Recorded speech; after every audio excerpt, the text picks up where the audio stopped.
Bugun bizning remote xonimizga kayniga MTT deb xat yozib olgan Lagangwang mashinadan bir skirga qaranglar. Ishqilib qarash qil MTT mashina. Mana mashina motorini oldi deb qarasak bir tal los o'roq chiqdi. Sunib ketgan losini chiqarib oldik. Men siz bilan tatlashirib. Ishqilib bu mashina holi be xarab. Moy oqmagan yerlarimi qilmabdi.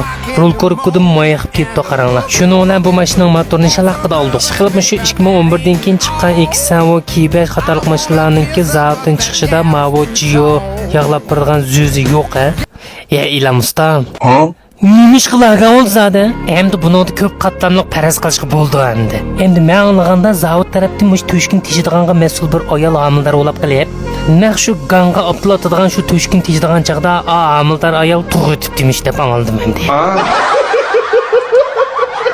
Men 530 yo'q qo'ygan mashinaga ish qilib bu mashina nayt Abdul tanlaydi. Agar Abdulni yaxshi qo'ya olsak, menda to'shib teshmasakmi, mashina lagang bo'lmaydi balla. Chiq remote ustamlar, chiq shofir ustamlar diqqat qildimki.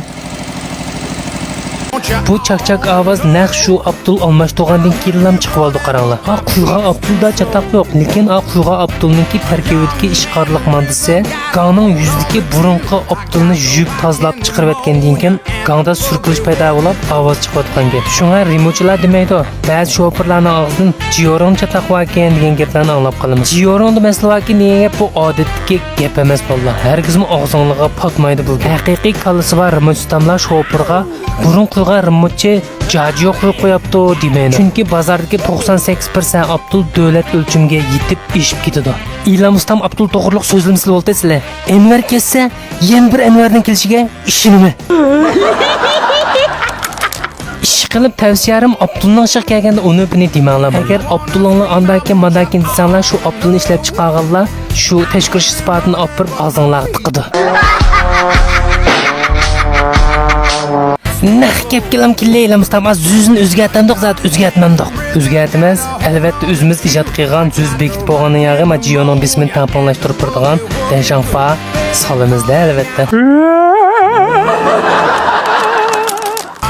Panyozini o'rnatgandan keyin Jioning bismisidan to'lab ketadi. Men Denshanfani sog'gandan keyin Jioning bismini muqimdab birib, Ko'biyan chimir, ya'ni VVTga yetkazib turadigan Abdul muqim joyida jim turdi. Pastga saq tushib ketmaydi demakchi.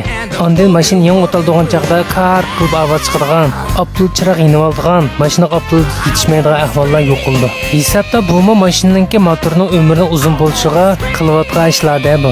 Ondan bu mashinalarningki Mavo Jiobangninki keyinda bir tanqon bor. Bir losa. Shu losning keyinlik shayb qistiribmi Abdulning bismini tangshalaymiz. Buni demasam jiqirmoch balla o'qidi. Shunga mush mashinalarga Abdul qilgan chaqda haqiqiy rinjangsi bor. Organ tarafdan tavsiya qilgan rinjangsi bor Abdullarni qo'ysak, mashinaning motorini oson chataq chiqmaydi. Ilam ustam edim tushengidek gap qilan rinjang pinjang demayjima. Edim tushunmaydigan gap qilsa haqibek bilimli ko'rnamish odam. Unimi bunimi dedik balla ish qilibmish remote kasbda tirishayotgan ustamlarning ishlarini o'ngishli bo'lishini umid qilma. Andimish motor to'g'riliq bir ishni deb qo'yishni loyiq topdim balla. Motorni siz yasagandan keyin cho'qim siz o'lchamli holatda motorga keyingi qitimliq bo'yanlarni siz cho'qim qilib biring. Chunki siz motor yasayotganda mashinaningki Abdulga bo'lgan ehtiyojini to'liq tushunsiz. Yurak berib inkas rayoniga o'ylaganlaringizni dang. Biz motor to'g'riliq yana azroq fikrlash baqaylar. Inkas rayoni qoldirib qo'yganlar bu motorni nech qitim ilib sasa anda o'ngshildi.